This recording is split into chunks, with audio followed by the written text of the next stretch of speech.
Sir বলছি, গত 20শে June আপনার সঙ্গে দেখা করতে আসার কথা ছিল হচ্ছে কেন্দ্রীয় প্রতিমন্ত্রী সুকান্ত মজুমদারের।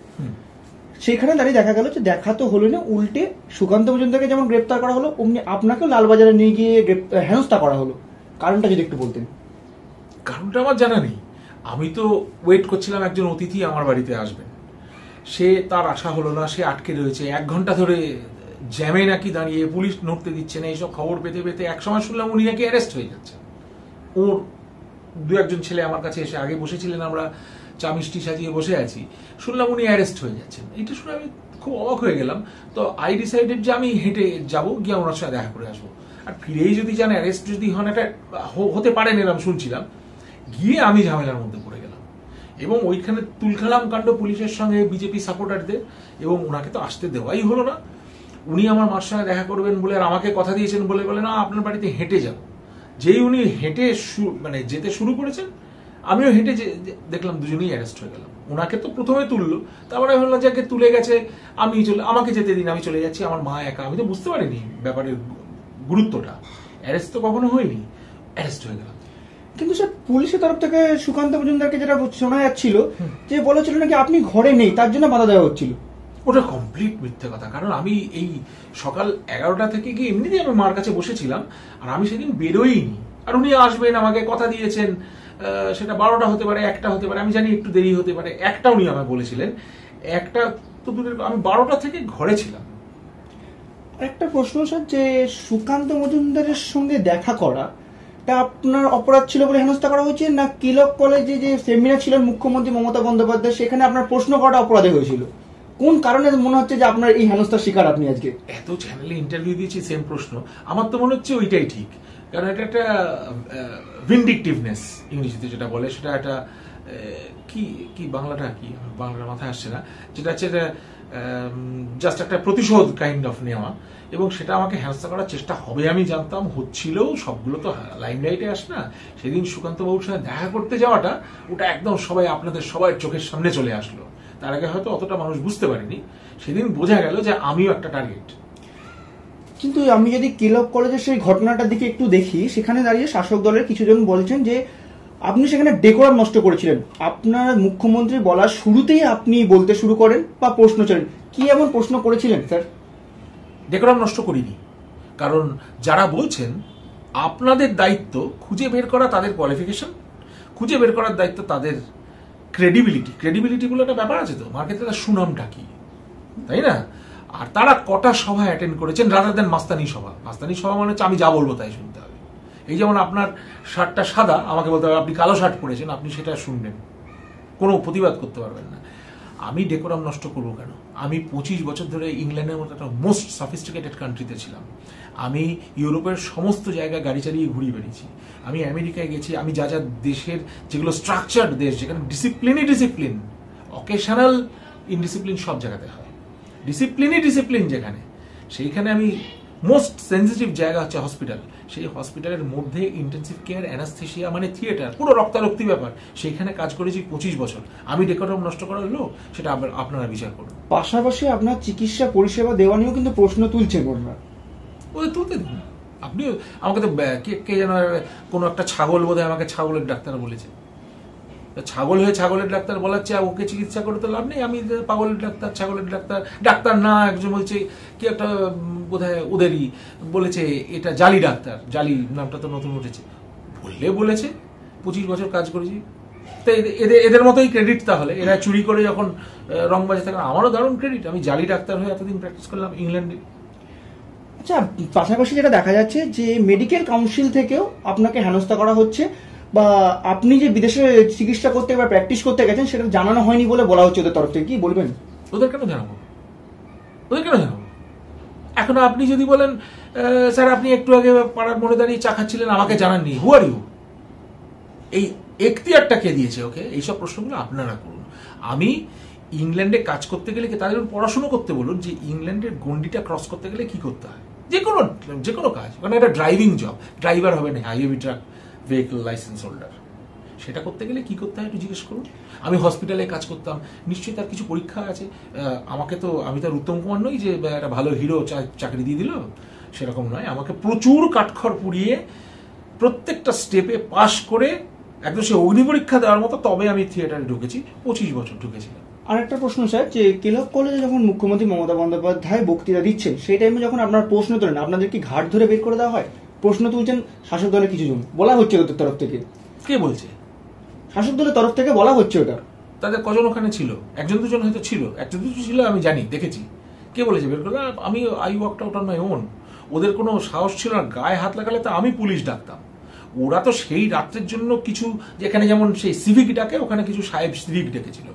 তারা আমার কাছে ক্ষমা চেয়ে গেছে পরবর্তীকালে, আমাকে লিভ করতে বলেছিল। যখনই লিভ করতে বলেছে এবং একটা টার্মোইলের সৃষ্টি হচ্ছে, পাশ থেকে আনকন্ট্রোল হয়ে গেছে, আমাকে বের করে দেওয়ার কারো সাহস এখনো হয়নি, আমি নিজেই বেরিয়ে গেছি। মূলত তাহলে প্রশ্ন করাই বা ন্যায্য বিচার বা ন্যায্য দাবি করাটাই তাহলে আপনার মনে হচ্ছে যে এই পশ্চিমবঙ্গে এসে পরে হেনস্থার শিকারের কারণ? একদম ওইটাই অপরাধ হয়ে গেছে। সাদাকে কালো বলছে, আমি প্রতিবাদ করেছি যে আপনি প্রমাণ দিন ওটা কালো, আমি তো দেখতে পাচ্ছি সাদা, আমার মতামতটা জানিয়েছি। এটা শুনতে এই দেশের লোক বোধহয় এখন আর অভ্যস্ত নয়, তাই জন্য আমাকে এটা হ্যারাসমেন্টের। পাশাপাশি আমরা যদি দেখি যে আপনি হচ্ছেন মান্নাদের বিখ্যাত গায়ক, মান্নাদের ছাত্র, পাশাপাশি আপনার যে পিছনে ব্যাকগ্রাউন্ড দেখি সেখানে দাঁড়িয়ে আপনার দাদু বা স্বাধীনতা সংগ্রামী ছিলেন, সেইখানে দাঁড়িয়ে আপনাকে বাংলা বিরোধী বলা হচ্ছে। আমার কিছু বলেন, আপনি যা খুশি বলতে পারবেন। আমাকে ছাগলের ডাক্তার বলছে, জালি ডাক্তার বলছে, তা বাংলা বিরোধী না বলার কি আছে? আমি বাংলার জন্য জান দেবো বলে এসেছি। আমার আজকে সবচেয়ে পজিশন স্ট্রং। আমার দুঃখ হয় আপনাদের দেখে, আপনারা কোথায় যাবেন? আপনাদের ছেলেমেয়েরা কোথায় যাবে? আপনাদের বাবা মারা কোথায় যাবেন? আমার তো বাবা মারা গিয়েছেন, মায়ের জন্য আমি মাটি আঁকড়ে পড়ে আছি। যেদিন আপনি আমাকে বেশি বিরক্ত করবেন, যদি আমি ঠিক মতো সাপোর্ট না পাই, এদেশে থাকার মতো সিকিউরিটি না পাই, আমি পালিয়ে যাবো, আমি স্পেনে চলে যাবো। একজন বলেছে ধোপা নাপিত বন্ধ করো। নাপিতটা আমার দরকার নেই, দেখতেই পাচ্ছেন। ন্যায্য কারণে আমার নাপিত দরকার নেই। হ্যাঁ বলেছে নাকি কোন একটা ওরকমই অশিক্ষিত, কোন একটা অসভ্য ছোট লোক, চোর, এরা কেউ একটা বলেছে হয়তো। আমার কথাটা কানে এসছে, এক ঘরে করবে, আমাকে প্রশ্ন করা হয়েছে মিডিয়া থেকে, এক ঘরে করলে করবে। পাশাপাশি স্যার যদি আমি দেখি যে 20শে জুনের পর থেকে আপনাকে বিভিন্নভাবে হেনস্থা করা হচ্ছে, কোনোভাবে কি ভয় লাগছে, যে প্রাণের ভয় লাগছে, না কোনোভাবে কোনো মানে ভুল কোনো সিদ্ধান্তে আইনি জটিলতায় ফাঁসানোর চেষ্টা করা হচ্ছে বলে মনে হচ্ছে? কোন ভয়টা লাগছে এখন এই মুহূর্তে? দুটোই ভয় তো লাগছে। কারণ যেটা হচ্ছে, যেখানে ল অ্যান্ড অর্ডার নেই, সেখানে তো যে কোনো দিক দিয়ে আক্রমণ হতে পারে না, যে কোনো দিক দিয়ে যে কোনো ভাবে ফাঁসানোর চেষ্টা হতে পারে। এদের তো এটাই স্বভাব, করবে, আমি সেটা এক্সপেক্ট করছি। অস্বস্তি হবে, ভয় আমি পাই না কাউকে, কিন্তু হ্যাঁ আমার পরিবারের জন্য ভয় আছে। আমার মা অসুস্থ, আমার সঙ্গে আমার পরিবারের লোকজনরা রয়েছেন, তাদের জন্য একটু ভয় হচ্ছে। পাশাপাশি কেলক কলেজে আপনার প্রশ্ন করা এবং 20 তারিখে সুকান্ত মজুমদারের সঙ্গে দেখা করা যে বিষয়টি, সেটাকে আপনার প্রতি রাজনৈতিক রং লাগানো হচ্ছে, রাম বামের দালাল বলা হচ্ছে। দালাল বলতে কি বোঝায়? আমি রামের সাপোর্টার, জয় শ্রীরাম বলতে আমার কোনো অসুবিধা আছে নাকি? আমি হিন্দু ঘরের ছেলে, জয় শ্রীরাম বলি, তাকে কি দালাল বলে নাকি? তাহলে তো ওগুলো তো চোরের চেয়েও নিচে দালাল, ওগুলো কার দালাল তাহলে? আর রাম বামেরা সব আমার বন্ধু, তা দালালের কি আছে? আমার প্রচুর বন্ধু, তাদের সঙ্গে রেগুলার যোগাযোগ হয়। তারা বলছে আমি তোদের সঙ্গে আছি, আমার দাদারা বলছে রজত লড়ে যা, আমি সঙ্গে আছি। তারা সব বাম, তা বাম তো কি অসুবিধা কি আছে? তাদের সেটা মতামত, আমার তারা বন্ধু, আমিও তার দালাল নই, ওরাও আমার দালাল নয়। আর জয় শ্রীরাম তো এটা পবিত্র কথা, জয় হিন্দ, বন্দে মাতারাম, জয় শ্রীরাম বলতে যাদের অসুবিধা হয়, তাদের নিয়ে তো আমার সিরিয়াস ডাউট আছে, তাদের এই দেশে থাকা উচিত কিনা। আপনি কি বিষয়টা ছেড়ে দেবেন? কোন বিষয়টা? এই যে আপনাকে এতবার ধরে হেনস্থা করা হচ্ছে, বিভিন্নভাবে আপনাকে হেনস্থা করছে। না, ছেড়ে দেবো না, একদমই ছেড়ে দেবো না। ভয় পেয়ে ছেড়েও দেবো না। ফ্ল্যাট বিক্রি করে, বাড়ি বিক্রি করে, গাড়ি বিক্রি করে চলেও যাবো না, লড়ে যাবো। মা আছেন, মার জন্য তো আমি যেতেই পারবো না। জননী জন্মভূমি সারদা দেবী করিয়ে, সেটা শিখে ছোটবেলা থেকে মানুষ হয়েছি। এই মন্ত্রটার একটুখানি বীজ তো থাকবে। ওই লোকটার কাছে আমি ওই করছি, উনি জীবনে জমি ছেড়েছেন নাকি? কোনো সাপোর্ট ছিল না, কোনো ব্যাক ছিল না। তখনকার দিনে কি ফিল্ড বিল্ডার্স, তখনও মাফিয়া ছিল, হালকা লেভেলের মাফিয়া তখনও মুম্বাইতে ছিল, বোম্বেতে ছিল। উনি লড়ে গেছেন, গান করেছেন, যার গুণ আছে, যার প্রতিভা আছে, তাকে কেউ নড়াতে পারে না। এখন আপনিই বলুন, একটা এত বড় শ্রদ্ধেয় লোক, আমার দাদুর নাম কেউ জানেন না, কানাইলাল চট্টোপাধ্যায় বলে রাখছি এখন, তিনিও স্বাধীনতা করেছেন, নিভৃতে হারিয়ে গিয়েছেন, কিন্তু তারা জমি ছাড়েনি। পিঠে 100টা কাটা দাগ ছিল খুর দিয়ে, হরে কৃষ্ণ হরে রাম করা লোক, তার পিঠে ওই দাগ, দুর্ধর্ষ অত্যাচার হয়েছে, আন্দামান পাঠানোর কথা হয়েছিল, ফাঁসি হয়ে যেতে পারতো, গুলি করে মেরে ফেলে দিতে পারতো, তারা ছাড়েনি, আমি কি ছাড়বো? আর আমার তো রিসোর্সেস রয়েছে। কোনোভাবে আইনি পদক্ষেপের দিকে এগিয়েছেন এখন অব্দি?